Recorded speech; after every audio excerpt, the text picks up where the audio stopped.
Hey guys, what's up? My name is Anthony, and welcome to another edition of a film review. Now, I'm not going to commentate the exact plays, but I'm going to talk about Joseph Ossai. Now, he, I think, is the best pass rusher in this draft. Now, I've seen my share a little bit of Jalen Phillips, of Kwity Paye, Gregory Rousseau. Gregory Rousseau is really lengthy.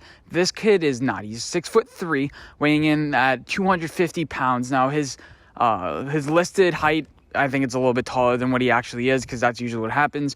6'3" is not really prototypical. Your typical pass rusher is a 6'5", 6'6", with a bunch of bend around the edge. He doesn't really have that, but he has some capable pass rush moves. He has a little bit of an outside move. He is decent with his hands. He also has an inside move. So he's pretty adept and has a variety of pass rush moves, which I really like. We've seen guys like Chase Young only really have that outside move and could win with power, but you're not sure if it can translate to the NFL. What I like about Joseph Ossai is his motor. That's the thing that you notice right away. He's around every single play. When I mean every single play, he wants to get the tackle. Now in college, you're a little bit more aggressive because you're really passionate and you can almost win based on just pure effort in a way.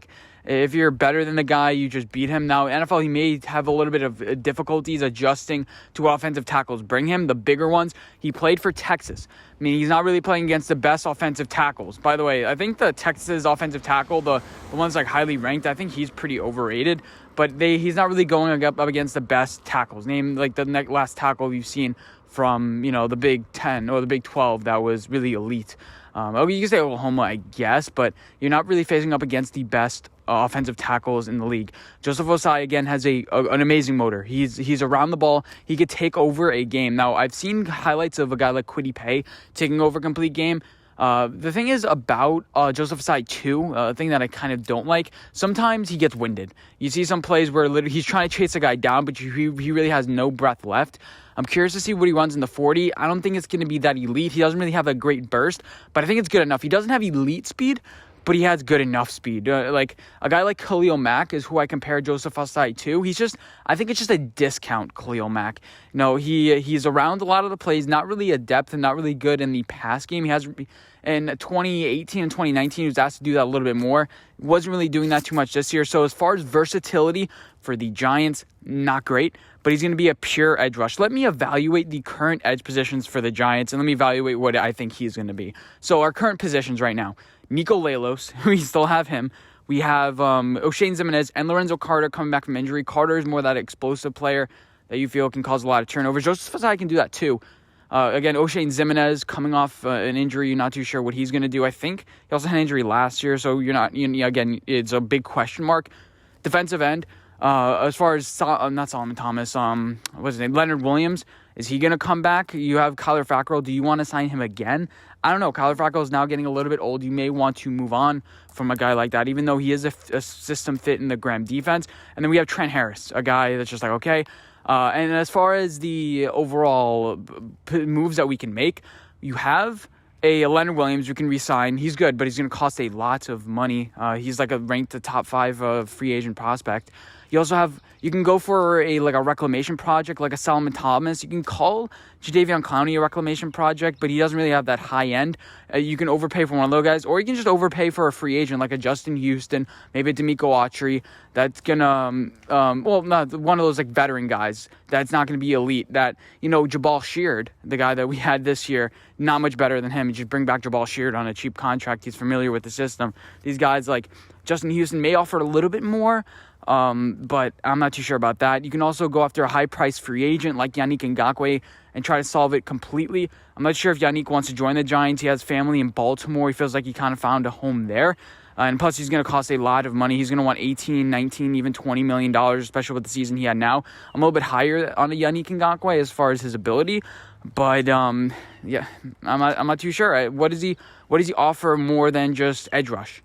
Not really that much. Now going back to Joseph Ossai, he's I think he's going to get picked 20 to 25-ish. That's where his value is. I think a lot of the talent values are going to be a little bit higher than some other prospects because they have the elite size, the elite speed. This guy does not, but he offers a lot.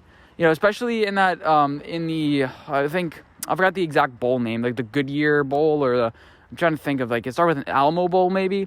I think that was it. But he completely took over the game. In the last couple of plays, he had like 3 straight sacks, completely taking control of the game. And even the commentator, I may even play the sound, was saying, like, this dude is completely taking over the game. And that's something you want to see after a guy. Now, comparing him to a Khalil Mack, I mentioned it a little bit earlier, he reminds me a lot of a Khalil Mack. Doesn't really have the stats, only had 5.5 sacks this year, but had fewer games. But he could still force fumbles. He had 3 forced fumbles this year. He's a playmaker. He likes being around the ball. Now, something I think he could work on is being a little bit more disciplined. He does make mistakes, but he makes them at 100 miles an hour, which is something you kind of like. He could be a little bit more disciplined in the run game, but although that can be coached.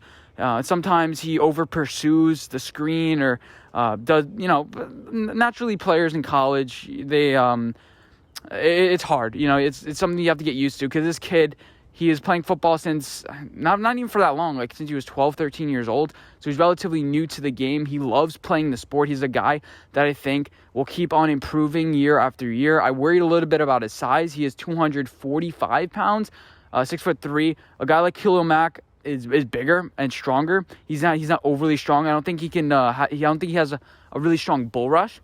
But that's a lot of technique. I think you don't really have to have amazing strength, but if you can get the inside leverage, these guys are strong enough. I think he hit a little more weight to his frame. But overall, I think he's the best defensive end prospect. If I'm the Giants, I really look to try to get this kid, because the best pass rushers, if you look at it, you're Justin Tucks of the world. I'm not comparing him to Justin Tuck, but I mean, he's close. I think I see a little bit of that in him, but those guys are really drafted in like the 2nd, 3rd round. You're either going to get a guy like Nick Bosa, a 2-3 overall that's just like elite, or sometimes you get a guy in the 2nd round. We've seen it. J.J. Watt, I think, was a 2nd round pick. Again, Justin Tuck was. A lot of these players, 2nd round picks. And if he falls to us number 11, I definitely think about picking him up. I just don't think he will. I think it'll be great value. I look for him. Joseph Ossai, keep that name in your mind. But hope you guys enjoy this video. Let me know what you guys think, and I'll see you guys in my next one. Bye, guys.